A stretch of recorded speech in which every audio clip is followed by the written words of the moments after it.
It was about 8.5 years ago that I undertook an effort to bring democracy to the Chicago Public School Board, something that has never existed in Chicago. The school boards throughout our state have elected accountability. Chicago never had that. And of course, as many of you know, there have been many problems with the Chicago Public Schools. And the idea was to provide the citizens, the residents, the students, the families, the taxpayers of that school district the elected accountability that democracy demands.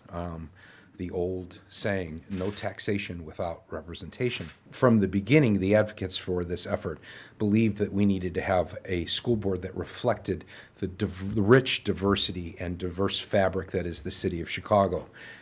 As such, believing that those voices from every segment of our diverse community were important, this followed, which is permitting compensation for board members as a way of removing barriers to service. If these voices from these communities are important to us, and they are, I will say that as the person who was the chief sponsor of this bill for so many years, every voice in the city of Chicago from every community, especially those that have been, who have bared the burden of disinvestment in their system of education, need to have a say on those boards. And as such, we cannot ask a person who's working 3 jobs to give up one so that they can serve, otherwise they can't serve. That's wrong. We need to remove those barriers.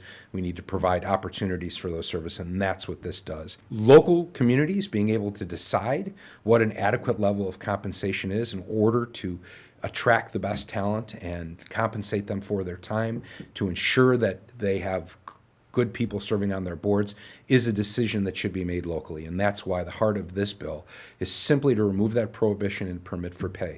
Thanks for watching this video. Please like and subscribe to keep up to date with news from the caucus. For more information on what I'm working on, please follow me on social media using the links in the description below.